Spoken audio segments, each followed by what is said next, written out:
If you use a national average price book, you're only going up. And so you're making it harder and harder to sell. You're making it harder and harder to be profitable because you're not selling as much as you used to sell.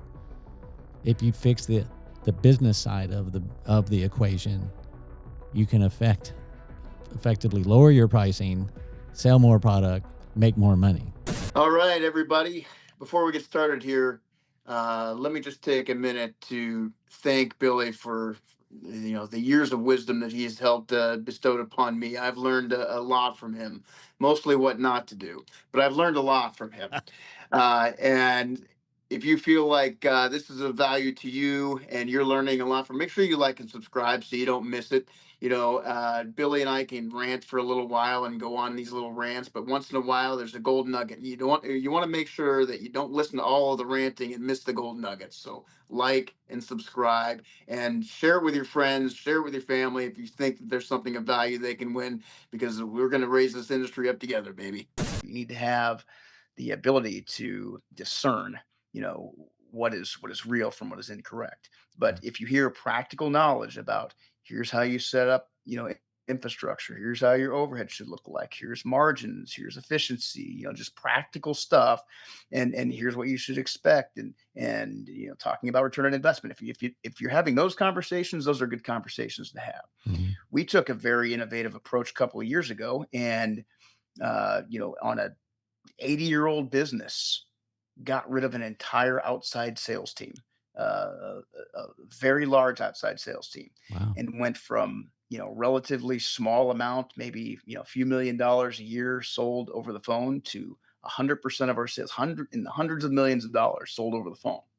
And do you think that we just decided to wake up one day and say, "Oh, I don't like the salespeople"? Well, one or two of them did say that, but but like, let's just get rid of that. No, we came up with a better. We were like, okay, how can we provide better service for our customers? How can we make sure that Mhm. every call got the attention it needed? Do we have the infrastructure from a call by call management perspective to do it? What's the margin elevation supposed to be? How are we going to put it together? We got everybody. It was a very well thought out, innovative thing that most people wouldn't just rip off a band-aid and do, Right. right? But it also accelerated us in the way that we thought it was going to be accelerating us. Right. Yeah, that's the way you're supposed to do it. You're supposed to keep moving. Can't make it You any just got to simpler keep than that. moving. Keep moving. Um, so, like for instance, let's talk about. I mean, something we should all be proactive on is pricing. Why is that? Just something as simple as pricing. Why is something like that such a reactive or never do anything about problem? I don't understand. Can you help me out with that one?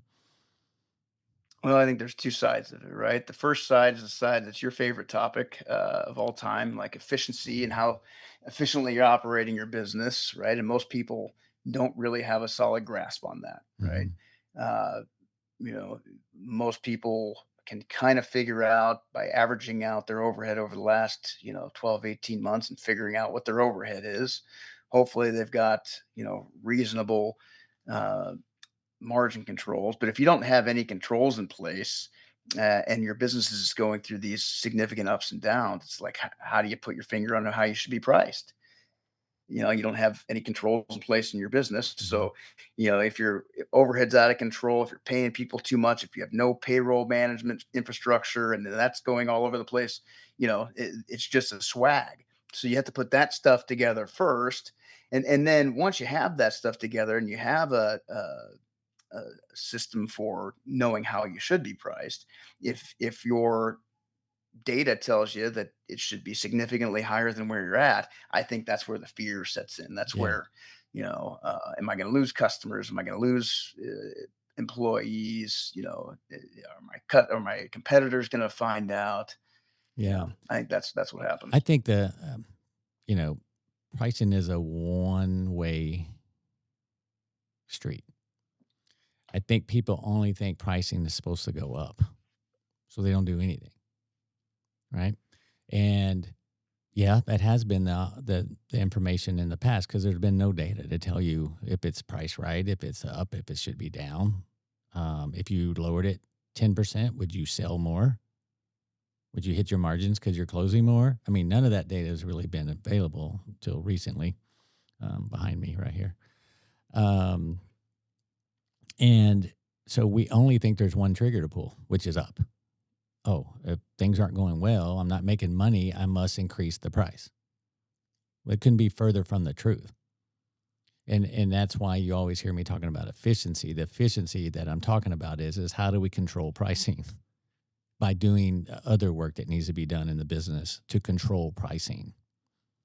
Because if we were, let's just take a pack of cigarettes, something you just can't do without.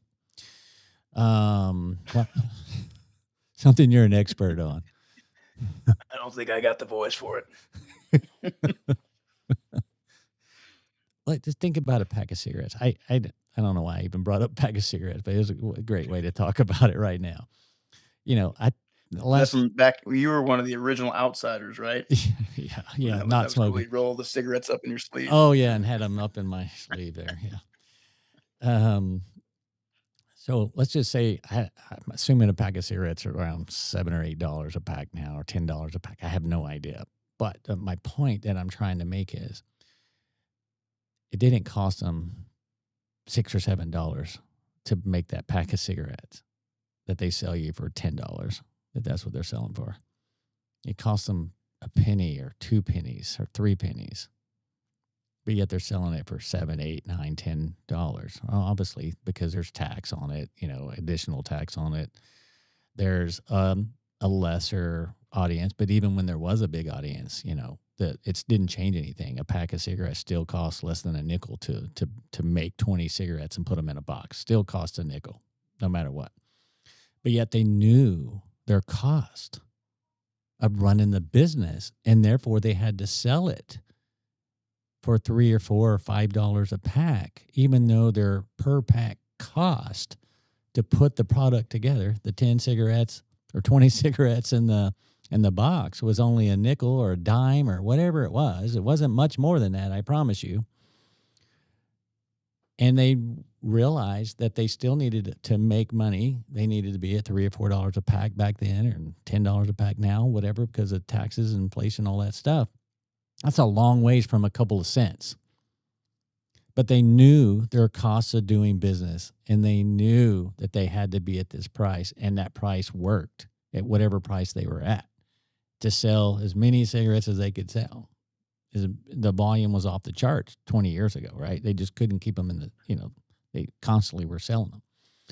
And the same thing is true with our industry. It's the opposite, where you buy an air conditioner, it's not 5 cents or 10 cents of the price. It's half of the price of what you're going to sell it for in most cases.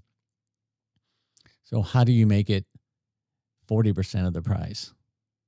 You have to do something. You can't change what you're paying for it. You can't.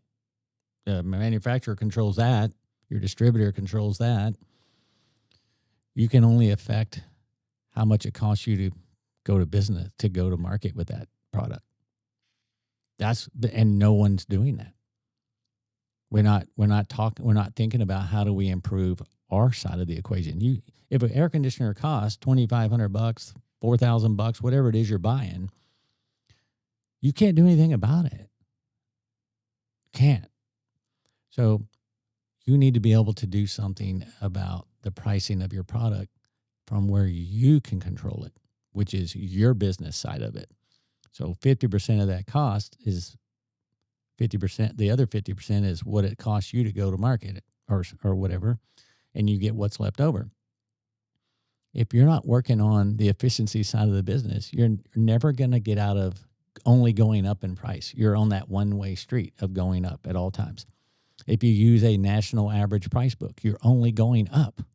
And so you're making it harder and harder to sell. You're making it harder and harder to be profitable because you're not selling as much as you used to sell.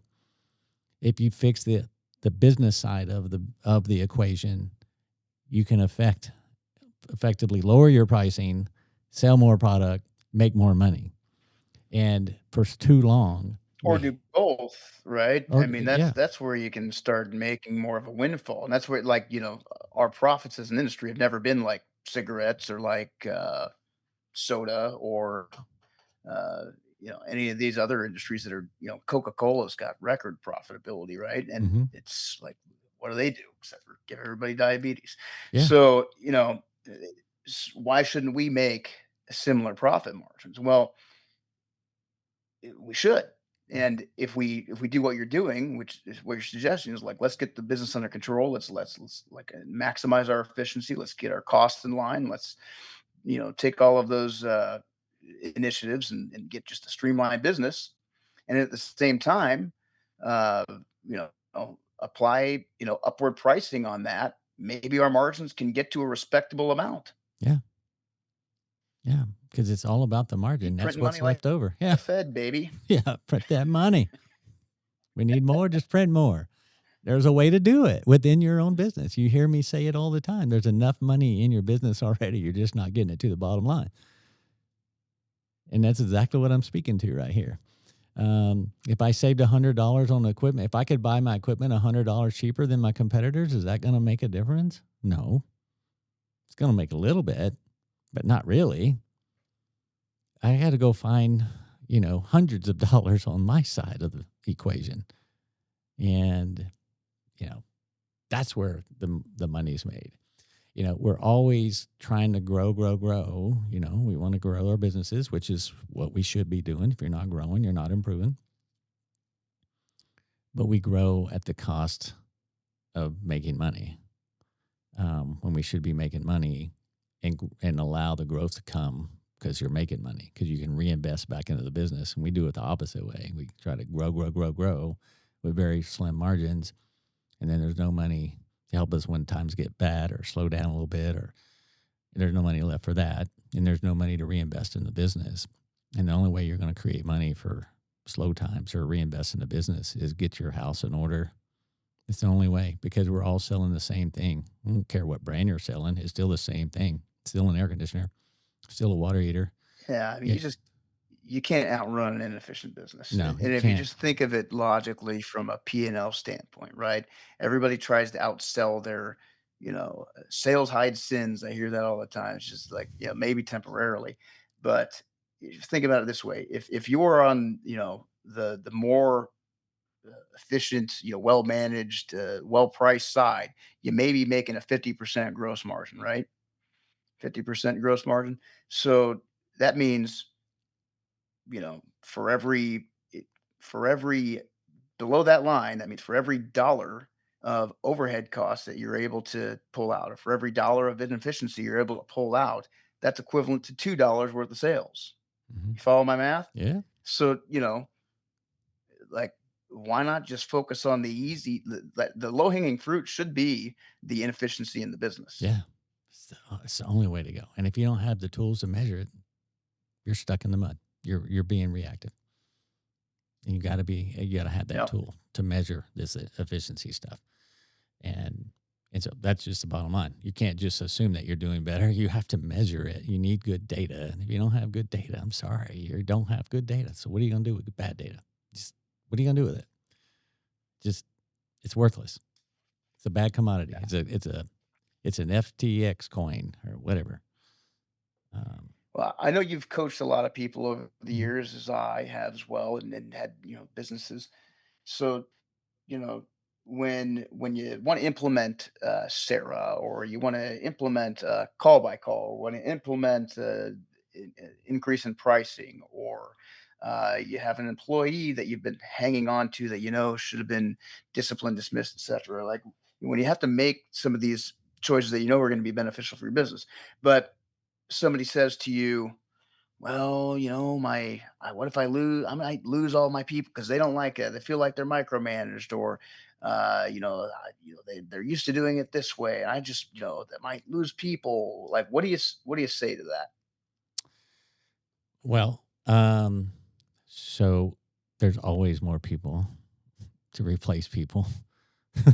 Always. I've been doing this 30 years. I lose guys, I win guys. It doesn't matter. It doesn't matter at all. It always goes forward, right? Because we always create forward. Not everybody's going to like what you do, right? So those people don't work out, move on. And so if we focus everything on winning or losing employees, then we're entrapped by the employees, not by being free spirits and thinking about our business and moving our business forward, right? We want to take care of our employees and we want to do the best for our employees, but they come and go, and a lot of them stay. No B.S. with Billy and Landon is produced and delivered to you by Sera Systems. At Sera Systems, we've created a better way to run your home service business and unlock unprecedented growth. Our field service software was designed by real home service professionals to help you save steps, charge for previously unbillable time, and win more business. But the true change requires more than software. Our live coaching helps you understand and control the aspects of your business that matter most. It's about time for a new era of service, and we're leading the way. If you're ready to join the hundreds of other contractors who've been able to increase profit margins more than 50% within 6 months, visit Sera.tech today. That's Sera, Sera.tech today.